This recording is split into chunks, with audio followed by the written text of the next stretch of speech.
Hello guys and welcome back to the channel. Dark Horse FM here, and today we're going to be looking at a football manager tactic video, not exactly a tactic in detail video, but specifically why your downloaded tactic from football manager isn't working. So most times if you check football manager communities and football manager channels, you would see stages you can see where you can download your tactic. Either you're using FM Scout or FM Base, you can check these football manager forums. They're actually quite great, so they post a lot of tactics that have been successful for other teams, and you can download this tactic yourself and then try and test them out. And sometimes when you do that, you may not get the exact same results that the tactic testers actually got when they use the tactic themselves. So today we're going to try and figure out what's wrong, or try and give you guys a quick fix as to how you can download tactics and get your downloaded tactics to work as they should be working. So currently we're in my Leeds United save, and by the way, if you have not subscribed to the channel already, you can hit the subscribe button down below, and remember to hit a like for this video if you find these tips actually very useful, and also leave a comment section if I've missed anything out or something that you might have noticed in previous football manager downloaded tactics that have somehow didn't work for you or worked out for you, or a tip that I might have missed out. You can leave a comment down below so we can check them out and also help me improve while playing football manager. And so far so good in this Leeds United save. Like I mentioned earlier, I'm not actually using downloaded tactics yet. I'm still using my preset tactics that I created myself for my players that I have in my Leeds United squad.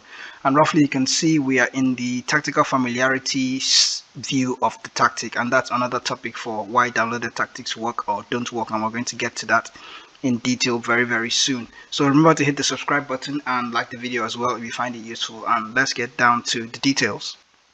So the first thing you want to consider when you've downloaded a tactic is to look at the team's training intensity and your team's training and the tactic training intensity somewhat.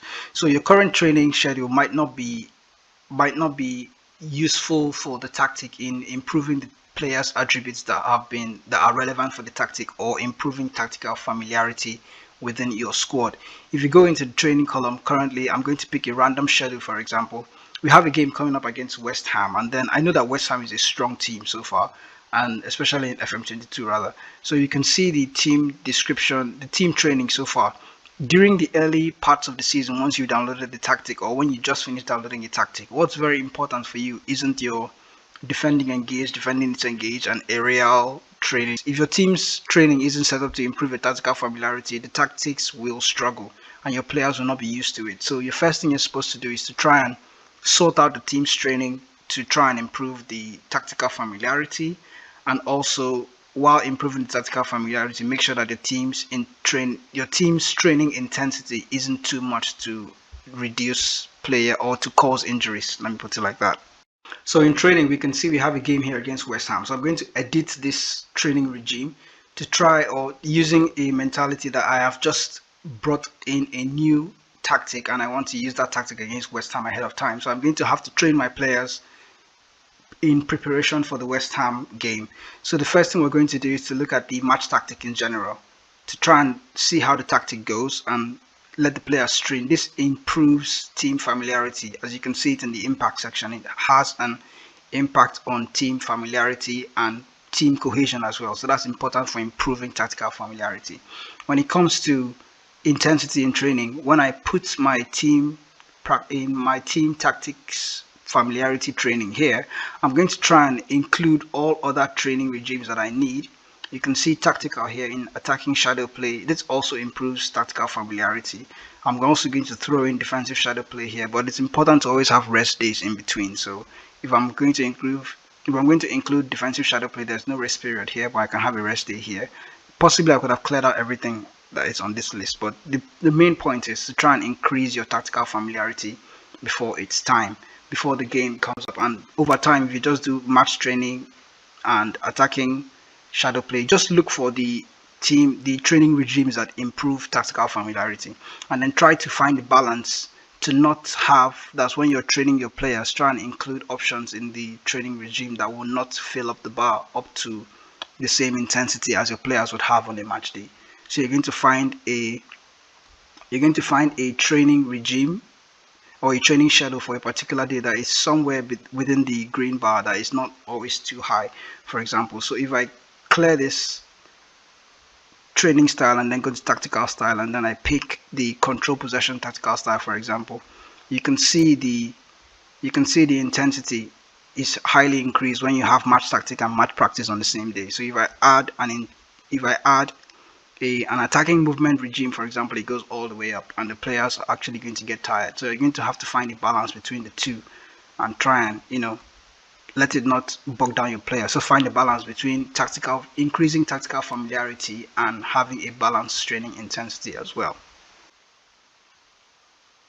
The second thing we're going to look at is the player attributes. This also is very important as to how the tactics is going to play out, and it's also kind of tied to the first tip, which is training intensity and familiarity. So if you look at your players and then you're playing a tiki-taka style of play, for example, let's take Calvin Phillips. Calvin Phillips is very aggressive. He has high work rate. He has good natural fitness. His pace is okay, but he has high stamina as well. His passing is great and his vision is also great. So he's good as a playmaker and he's good as a ball-winning midfielder as well. But for Calvin Phillips, if you want to play a possessions-based style of play, that might take out his aggression and his work rate to have a slow, patient build-up. And for Calvin Phillips, he's probably going to be more effective in a high-pressing, quick tempo style of play, which is similar to what Leeds United normally play. So if you look at the second player in Samuel Ritchie is not as aggressive as Calvin Phillips, but he has good stamina as well. His vision is good. His passing is good as well. So he's also going to fit well in a slower style of play as a deep line playmaker. He's slightly different from Calvin Phillips. So Calvin Phillips is more aggressive and more useful to a more high tempo pressing style of play. So depending on the style of play that you're using, the player attributes need to match that style of play. You need to have players with good passing in order to play a possession-based style of play. If your players' passing are not so great, it's not advisable to play a short-term tiki-taka style of play passing. No, it's not really going. Especially if you go into the lower leagues, you see players that have medium to low passing abilities, so you can't really ask them to play beautiful short quick tempo passes up and down, try and be beautiful and knock the ball about. It will waste a lot of time and then your players will struggle. So if you get a downloaded tactic for those, you might have to tweak the tactic a bit, or you can find a lower league tactic that supports players that don't have very good passing, that can be faster and then play the ball more directly. So that works out. Player attribute is something else that is also very, very important in the game. So you have to look at that when you've downloaded your tactic, and then check the tactic description to know the tactic if it's suitable for a lower league team or is best for an elite top club with high technical players. The third tip we're going to look at is in-game management. This part probably deserves a whole video on its own because it's probably the whole idea behind Football Manager in the first place. If you look at your team and your tactic that you set up, and then you have all the players in the right attributes, the players with the right attributes and the right training intensity to execute your tactic. Another very important tip to note is in-game management. If you go into the match scenario, for example, which is probably going to be why I should do an entire video about this, but if you go into your match on a match day, your opposition, on the other hand, will probably have an idea about how you're going to play. And even if they don't, after the first few minutes in the game, they'll start to figure it out, and then they'll know they have to adjust themselves. It's like a chess match. They have to adjust themselves to try and stop your attacks and stop your movement and your chance creation, whatever it is that your team is doing in your tactic. So if your opposition defends really well what you're doing at a particular time, you're going to have to adjust in game. So this is where reading the tactical description when you download is very important. So you can see that the tactic creator probably includes the tweaks you can make to try and solve opposition defenses when they're actually defending very, very well. And it's something I personally need to learn in Football Manager. It takes time, but it's probably the joy of the game as well. So for example, if we're using Leeds United and then we're playing the game against West Ham that is coming up, as we can see, in the next few days, like 6 days to go. Oh, I loathe playing against West Ham, god. So when you're playing against West Ham and then West Ham tend to defend really, really deep and are stopping and then you're trying to walk the ball into the box against West Ham and then they're sitting really, really deep. The objective would be very, very simple. If you can't walk the ball through them, just hit it. You can try hitting early crosses and try and get your best player in the right position to receive those crosses. And if you notice that even when they're sitting very deep, West Ham have tall players, then hitting early crosses might not be a very good option because they're going to head everything out anyway. So you're going to have to then tweak the tactic again to try and either draw them out, because walk the ball into the box first that you tried didn't work. Hitting the early crosses didn't work because they are taller players. You can try shoot on sight option if they tend to block anything, and then shoot on sight from early areas, I guess. So if they notice that they can't really block shots, they'll start to come out to try and close down your players that are taking long shots. That way they've opened their defense a bit, and then you can play through them once again. And having a balanced passing directness helps. I noticed something about this game. If you play the shorter passing route, and then West Ham, for example, like I said, are sitting really deep, you're going to have trouble playing through them once in a while. So just switching it to short to standard passing allows your players to decide between short and long passes which one to play to try and unlock the defense. Their player attributes and PPMs, what they call player preferred moves, are going to play a very important role here. So when it comes to a player like Calvin Phillips, for example, you'd see that he has good passing and good vision. So he's probably, you can also see in his player traits that he has the ability to try long range passing and then to dictate the tempo in the game. So having Calvin Phillips in there as a playmaker means that he's going to decide, if you set your passing directness to standard, he's going to decide fairly accurately, because he has the attributes as well, to choose between the short passing and long pass, which one is going to play to actually unlock the defense when he sees the chance. This tip is quite long because there's a lot, and there's a lot more I haven't actually discussed while speaking about it. So if you look at your defense also, for example, let's try and just wrap it up really quickly. If you look at the defense, for example, and then you're playing against a team that is very good at counter-attacking, it will be unwise to use a high line of defense, especially a team like Manchester United. I played against Manchester United once at Old Trafford, and then they whacked me like 4-0 in the first 30 minutes of the game. That's because I was using a high line of defense, and then they had Sancho, Ronaldo, Bruno Fernandes is a very good passer of the ball. Oh my word. Bruno Fernandes hit in long balls with Jadon Sancho and Cristiano Ronaldo, and they tore my defense apart.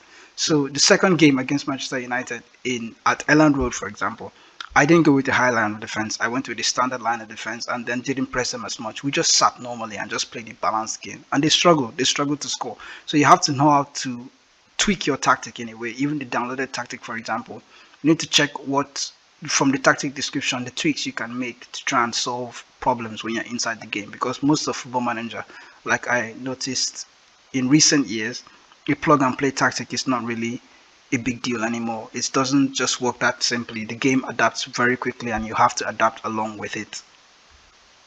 The last thing we're going to discuss is the tactical familiarity, which is similar to what I started with at first, but in this game, or in this section of tactical familiarity, is going to have a lot to do with time. So when you've gotten your tactic right, and then you've tweaked your tactic to suit your players, and then you have the players with the right attributes to execute that tactic, you are going to have to wait. Use your tactic week in, week out, tweak your players, not too much, but a little bit to try and solve the match scenarios, for example. But then train your players in the right roles, play your players in the right roles, and then have a consistent tactical plan. So when you download a tactic, what's really important is to use that tactic over and over again with your players so they get really familiar. So another key role to increasing tactical familiarity is in-game use, in-game performance with the tactic. That's what I'm going to call it. So the more your players use the tactic on a match day, the more they continue to use it against different style of teams, different formations, different strategies, and the better your players are going to understand the tactic themselves. So if you look at this tactical familiarity column between players, you can see that Calvin Phillips, Koch, and Samuel Ritchie, they are in certain positions that they're not supposed to be in. So you can see that Calvin Phillips, from what I use Calvin Phillips as a deep line playmaker in the defensive midfield role. So if I drag Calvin Phillips all the way back here, his tactical familiarity slightly increases. Robin Koch is a defender, but then I know I signed this Spanish defender recently, Gonzalo Ignacio. Actually, he's Portuguese, not Spanish. Sorry. Okay. So Robin Koch as well, he's going to come off for Mateusz Klisz. Klisz has a higher familiarity in this role. This is this is Calvin Phillips. This is, sorry, Mateus Kli's natural position. He is the box-to-box midfielder in this role. So that's Calvin Phillips' position. That increases our familiarity way higher. My players are used to having Calvin Phillips in this role. They know where he is when they need to find him, where he needs to be when they are not in their position. So that familiarity is really, really important. Samuel Ritchie and Zeracho, on the other hand, are new players, so they have to get used to the tactic. Timber as well, as you can see, Jurien Timber. I signed him recently from Ajax, I think. Yeah, from Ajax. So he's just in when he was playing at Ajax. I need to actually confirm this. Where did I sign Julian Timber from? Yes, Ajax. Okay, I signed Julian Timber from Ajax Amsterdam, Young Ajax. So he was a natural wing back on support when he was at Ajax. I didn't make him a slightly higher wing back when I brought him here. He's still playing the same role he was playing when he was at Ajax, so the familiarity wasn't really a problem. Junior Firpo as well was playing the same position when he was at Barcelona and Real Betis, I think. So bringing in Junior Firpo here, although I started with Junior Firpo because he was in Leeds, the familiarity is not really a problem for them. So if you sign a player that is used to a particular position, they're going to not have a problem playing there.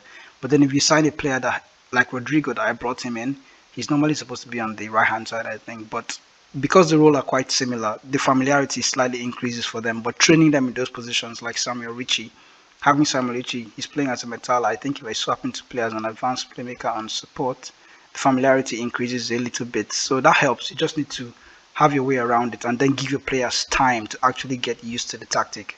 So that's basically it. It takes time as well. So you have to be patient with your players as well as they are patient with you, not getting sacked, hopefully. So that's basically all you need to know, and then the rest of it is just keep playing the game and then learning more about your tactic and seeing how it unfolds. So guys, that's the summary of the tactic. Remember to leave a like for this video if you actually found it useful, or if you learned something new in this video, and also to subscribe to the channel to stay up to date with new video content when they're out. And remember to, I've said like and subscribe, right? Yeah, okay, I think I got everything covered. So I'll see you guys in the next video.